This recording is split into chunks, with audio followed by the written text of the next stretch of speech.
Hey guys, so I thought I would do an indoor-outdoor succulent unboxing today.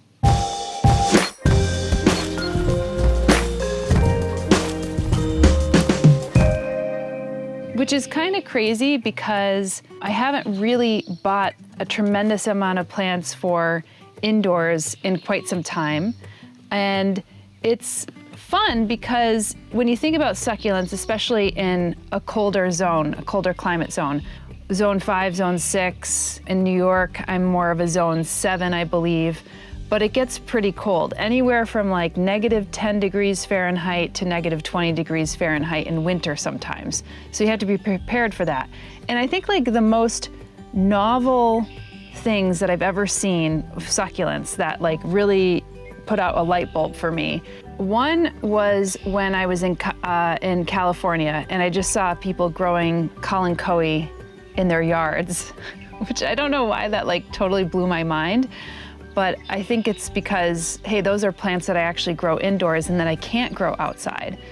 The other thing that really blew my mind was when I was a kid and I saw Sempervivums being grown outdoors in my uncle's backyard, which is like kind of a gravelly backyard.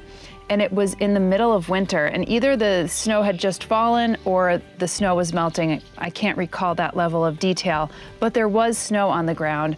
And I was like, oh my God, how do those plants, those succulent plants, the ones that you think are in like a hot, dry desert, you know, how are those actually surviving outside? But there are succulents that you could grow outdoors, and oftentimes some of those succulents are ones that we tend to grow indoors in a cold climate environment. So I ended up going to Mountain Crest Gardens. If you're in the United States and you get succulents, you probably have heard of them because I do believe that they are one of the larger succulent growers and they have a range of succulents. And I wanted some that I could seamlessly move from indoors outdoors. So these are succulents that you could plant in a rock garden or in a vertical rock wall or in hypertufa or small containers outside or within like a rock pathway, or you could grow them on your windowsill. So there's really a lot of flexibility for someone, and you know, particularly someone in the Northeast where it could get cold and snowy and occasionally pretty wet. As long as you're giving these succulents a very well-draining medium. So say like you get like a succulent mix, but then it's half succulent mix and then maybe half perlite or some other sharp draining substance within that potting medium, then these plants should be good. You could even use sand, for instance.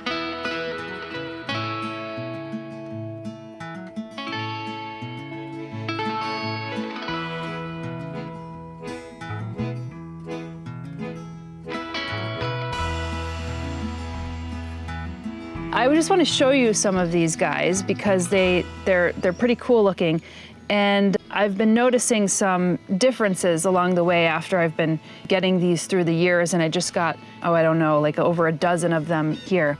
There's so many cultivars, and the nuances between the cultivars are, you know, ridiculously hard to see. And what I've noticed about at least many of these are Sempervivums, and you probably know them as like hens and chicks. They're also called house leeks. I think that's a really cool name. Even actually the Sempervivum tectorum. So Sempervivum means live forever, essentially, and tectorum means on roofs. So it really pays homage to in Europe, actually, these were grown on roofs. So these were like the original green roof plants. They grew them on roofs. It's also called a thunder plant or like Thor's plant because they wanted to ward off lightning or thunder or anything along those lines so they wouldn't get struck by lightning. Their house wouldn't get struck by lightning. So who knows if there's if that's just folklore or if there's some veracity in that. But I think that's pretty cool that the scientific name and even the common name of house leek, which leek is, you know, a type of, it's like related to the onion. It has these overlapping scales, which is probably where the common name comes from, leek, because this has overlapping scales, as you could see here. So I don't think this is a tectorum. I think this is probably, this doesn't have a species name other than it says Sempervivum bellatole. I think this is probably an arachnoideum. So the species name of this might be arachnoideum. And the only reason why I say that, there's this webbing right here. That's very characteristic of the arachnoideum. You could see that from the top-down view. And I've grown Sempervivum arachnoideums in my house, and I don't think I knew when I was first starting them to grow in my house. I didn't realize that I could actually also grow them outdoors in the cold. But many of these plants are from, kind of harsh conditions in mountain ranges or high elevations. So you could see them, throughout Europe on mountains, or in the Alps, or in the Himalayas, I believe, or, throughout Japan. You could probably find some succulents, maybe not sempervivums, but other succulents. You could find them in South Africa, for instance. There's a lot of ones that you could choose from, maybe not as much as you could choose from if I were like in California and had a warmer climate and I could grow kalanchoe outside. But, there are plants that you could choose from that you could grow outdoors, or have in a container and you put it out in the summer and the winter or fall, and then you could bring them in, so there's a lot of flexibility here is what I'm saying. So this one, which has that kind of hairy webbing, I believe is probably in the arachnoideum group. And then you have these, I'm going to show you, I think these are two probably of the same species. I like the succulents with like a bit more of a firmer leaf, and you could get some sempervivums that are not as hard to the touch. They're not, some of them are a little softer and more easily broken. But these I noticed in the species Sempervivum hufelii. This one's called beaver and this one's called blaze. And you could see that maybe the only nuance here is the color. The form looks pretty much the same. They probably just select different colorways, and they select from an interesting seedling, or they hybridize it with a different plant. But anyway, they get these different colorways, and over the seasons they actually change color, which makes them quite interesting.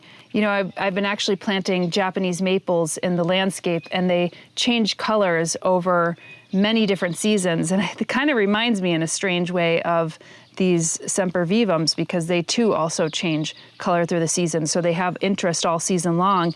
And especially if you do plant them in the landscape, most of them don't lose their leaves unless they get too wet and they die on you. But if you're giving them, like I said, a really sharp drainage, if you're planting them, on a slope so the water doesn't actually sit there, and then you give them that kind of nice sharp drainage, then you're going to have these all season long, and they're going to give you all little babies off the sides of them, which I'm going to show you shortly, because that's part of the reason why they get their common name, hens and chicks. They give you, quote unquote, like little chicks off the side of them. So I'll show you this one. Let's see the name of this. See, this doesn't feel like a hufelii. This is a much softer leaf. So this one's called Sempervivum pocoloco. I can almost assure you that this is not in the hufelii or the arachnoideum group, because it doesn't have that little kind of hairs or cilia on top of it. This is much softer to the touch, and you can see that it has all these little chicks. That's what they call little chicks, or propagules off the sides of them. And most often the sempervivums are growing on these little stolons, so these kind of above ground rhizomes that come off the mother plant. So this is probably the mother plant, and she's putting off a lot of her chicks. Now, oftentimes if this one will flower, I think in most cases, if not all cases, when this actually flowers, the mother plant will die back, and then she puts out all her little babies. So you will have kind of a gap here. I don't know any instance where it survives. So it's not like an aloe where it could actually bloom and rebloom. It's more like an agave where it dies back. But it gives you this a very generous helping of chicks, which is very nice. And then you have a totally different species altogether of Sempervivum. And this is called a globiferum. This one is a subspecies, and it has also a cultivar name called hedgehog. I also love these, and these remind me more of a kalanchoe, actually, because they give these little plantlets, and they're off of stolons, but they look like they're coming off of the leaf tips. So if you're familiar with kalanchoes, a lot of times they give little plantlets off the leaf tip. So this gives you these little quote-unquote chicks, but they're coming off in different places of the actual plant. And that one has a nice form, and I would say that it's a sturdy plant. It's maybe not as sturdy as the Houffellii, but it still has that kind of stiff overlapping leaves. And they appear to be a bit more sword-shaped. So I think they have a really attractive form.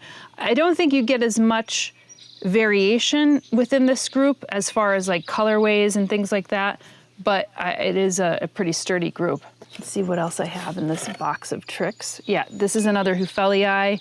You could see it has, I mean, I don't know if you could see, but I could feel the difference of this plant versus like, say, something like this. And again, sorry, these are just coming out of the box, so they look a little bedraggled. But you see how this one's so soft. These overlapping leaves are easily moved. Compared to this, it's much stiffer. I guess stiffer is the more appropriate term. These I find I'm always breaking. So if I'm planting them up or anything along those lines, I always like break off a tip. So this one is called Sempervivum Saturn. Again, it doesn't have this species epithet, so it could be just hybridized with so many things. That's you don't really know. And this is a Houffellii. So this one in my right hand that I'm kind of shaking there, right there. This one's called a musketeer. I oftentimes I get these because of the colors. The colors are so good. There is one like marketing term, marketing cultivar name called Chick Charms, and I don't have any on me or in here, but you see them, they're like bright yellows and bright reds and everything along those lines. So these, again, to my eye, if you were showing me these side by side, it'd be like, I don't know, those look the same, but one is called Sempervivum Houffellii Bora, and one is called Sempervivum Houffellii Alcmene. I mean, I don't know. I mean, those look very similar, at least at this stage. Maybe they start to diverge over the seasons and they get different colorways or they have a slightly different flower. Really hard to know. This one, the Alcmene, looks a bit hairier to me. So it has these trichomes, or the cilia along the edge of the leaf, maybe more so than the Bora. And the color in the Bora seems more contrasting, but that's just at this stage. So it looks like the Alcmene comes at a finer tip, like it has a bigger drip tip. But these could just be the two specimens that I'm looking at, you know what I mean? So it's so nuanced, so nuanced. All right, I'm gonna show you some other ones that aren't sempervivums, because there are other plants that, again, could be indoor-outdoor plants. There's a lot more succulents than I've bought here that could be indoor-outdoor plants, and maybe I'll do an episode on that at some point. For some of you who may be watching this channel who are in warmer climates, you'll be like, I could grow a range of succulents outside. That's awesome. If you're like in South Africa, so many of our succulents and caudiciforms actually come from there. So many are actually threatened and endangered, so I don't want to encourage people to go out on collecting trips. I think those are things that you need to be mindful of, because so many of our succulents and cacti, including cacti in the United States, are getting poached. It's actually one of the main groups that are poached in the wild. So, you know, be mindful, work with and buy from groups that are legitimate, that have nursery licenses. Those are some of the best tips that I could give you, so that you're not like breaking any laws or, you know, totally desecrating nature, if you will. So this one's called Sedum reflexum. I'm pretty positive, well, I'm not pretty positive, but I'm somewhat positive. I think this one got into a new genus, maybe Protosedum or something. There's a lot of plants that had previously been considered sedum. That's a whole other episode, right? That's kind of like the Senecio genus that I did before, where Senecio just kind of blew up as a group because there's so many new genera that have popped out of it. Well, sedum is like that as well. If you're buying plants, most of the time they're called sedums, but in many cases they've been moved around to different genera. So this one's called Sedum reflexum. This may be under a new genus name. And this is called Spanish Blue Select. I love this because you could get some really interesting colors that oftentimes you can't get in a regular herbaceous or foliage plant. So this has this nice verdigris hue, very light blue-green, and I just think it's a very attractive plant. And sometimes if you go with a plant that has this contrasting red, and and it has a completely different form altogether, if you plant those up into a container, that could look really beautiful. I mean, you don't want to just go all Sempervivums, do you? You just kind of want to get some different leaf shapes and different colors in there. So that looks really beautiful. And again, one that grows in a zone 5, which is pretty amazing. Here's this one. It's looking a little like it's a little parched. And this is called Sedum Forstianum Oracle. And again, it has this kind of verdigris hue to it, a much finer leaf. And maybe that's why it's looking like a little parched, because the leaf is a lot thinner compared to this. So there's much more succulency in this Sedum reflexum compared to this. So you have to be mindful of that. These probably come from slightly different habitats. This might get a bit more water or have more water access in the habitat that it typically grows in. But again, these are all cultivars. So there could have been a weird sport that came off of a plant that had thinner leaves, for all I know. So I'm not really into the breeding and the science of these plants. Like I said, so many of them are nuanced. So if there's someone who actually does them, they're probably more attuned to the nuances of these plants, because I haven't spent as much time with them. This one's a pretty one. I remember seeing this one online. Let's go back to the Sempervivums, why don't we? So this is Sempervivum Pekingese. And this one looks like it's part of an arachnoideum group, doesn't it? Because if you look closely, it has this like fuzzy, webby appearance on the top, but not very much. So who knows? It could be a hybrid. Maybe it's a hybrid between an arachnoideum and a Hufellii, for all I know, because it does have a fairly stiff leaf as well. But I thought that was a really beautiful plant, and I do think it actually gets colors. It doesn't stay this light limey green. Other things I should say about Sempervivums that I've learned over the years is that they do have medicinal properties. So one of the other things that, you know, kind of captivate me, it's nice to learn a little bit of the natural and cultural history behind plants and the relationships that it had with people, because we often have to rediscover those relationships, or we have a new relationship with these plants that our ancestors previously had a different one. So we're just rediscovering new and old things, I guess. But these were grown on the tops of homes. As I mentioned earlier, they're called thunderplant and house leek and everything along those lines. But what was interesting is that it was called a leek. And I was like, oh, is it called a leek because of the overlapping scales? Maybe, or maybe it's edible. So actually these were considered edible or medicinal plants. The Sempervivum tectorum, they're not all edible, so I don't want to push that. But they supposedly had some medicinal qualities as well. And in times of need, you could actually eat or juice the Sempervivum tectorum plants, which was very interesting to me, because you don't often think about some of your plants that you're growing indoors or outdoors as edible or medicinal. You know, we think of going to the CVS or the Duane Reade or wherever you go to pick up like your medicines. You know, the apothecary was outside for so long, and for so many people, the apothecary is still outside. So I thought that was pretty cool.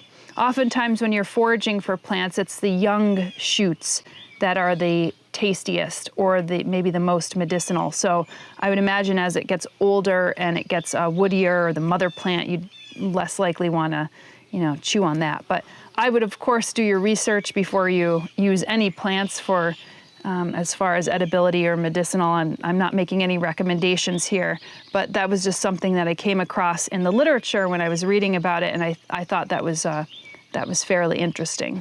It's a neat part of human history and our relationship with plants over the years. Orostachys spinosa, mini dunce cap. Again, I mean, this to me looks like a Sempervivum, doesn't it? It's kind of crazy. It has a little slightly different rosette, and I bet the flower is completely different. And you see that it's growing these little ones, but it's kind of growing them in a very different manner. I don't even know if they're on stolons, but I thought this was a beautiful plant. I wanted something different. I didn't want to go all Sempervivums. I wanted to kind of understand the nuance and the differences of all the different ones. And I think this one was neat. And it's also, again, one of those plants that you could grow indoors and outdoors. And you know, oftentimes when you're growing plants on windowsills, some plants do not do well against a cold windowsill in winter. You have to pull them away. Great example, I had my begonia up against my window and it completely died in the winter. That was one of the ones that can't take the cold. But these plants can actually take the cold and probably will do better if you give them cold. Prometheum maradigense. Maradigense?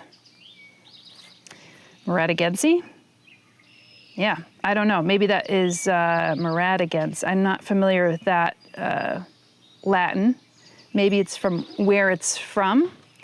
But much softer, has that kind of clumping rosette shape, but much looser than the Sempervivums, right?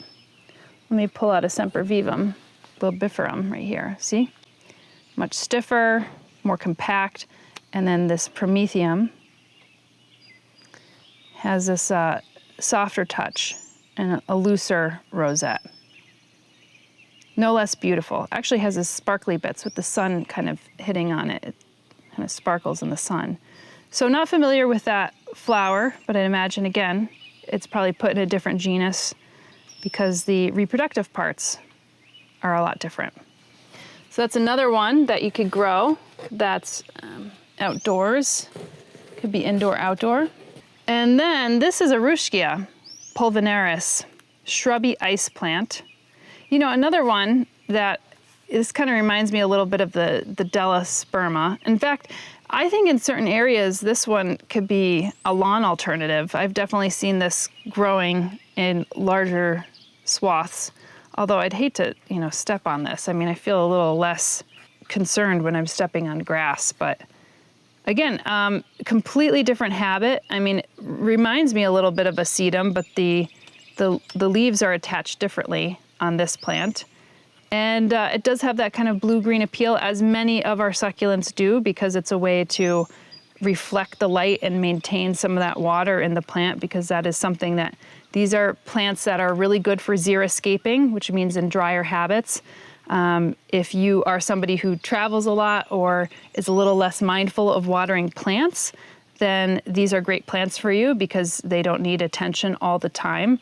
I'm thinking of like Joportias and Calatheas where they need your attention all the time. These are less so. Again, this gives you another great option of plants that you could grow indoors or outdoors, particularly if you're in a colder habitat like I am. So I do have some more in here, but they start to all look and blend the same. You can see I have like a nice little box of them here. And this is gonna keep me busy because I have to now decide where I'm going to be putting these. Again, I might plant some indoors, I might plant some outdoors, I might plant some in a vertical wall, I might put some in a rock garden. There's just so many options and they're so cute and small. So I think they make really nice gifts as well. So hope this expands your horizons on the different succulents that you could grow both indoors and outdoors. Thanks guys, I'll see you in the next episode and I am going to enjoy this lovely sunny day now. Bye. Stay tuned on Plant One on Me for more botanical tours, talks, and how-tos. And if you're looking to further your knowledge on the plant kingdom, then have a look at our various online courses from Troubleshoot Your Houseplants to the Houseplant Masterclass. Additionally, we have a second channel we started last year called Flock Finger Lakes, where we cover more on outdoor gardening, habitat restoration, agroforestry, and even more. So check that out if that interests you. Otherwise, we'll see you in the next episode.